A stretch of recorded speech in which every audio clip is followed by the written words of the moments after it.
Police அராஜகம், police அராஜகம், police அராஜகம், போலீஸ் மக்கள் நல்லக்கா போறாருங்க கேட்கறீங்க.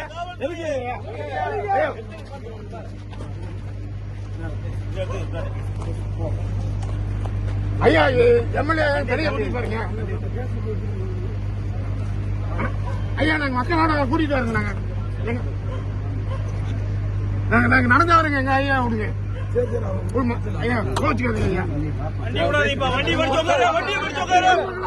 மாட்டோம், வெளியே அனுப்ப மாட்டேங்க.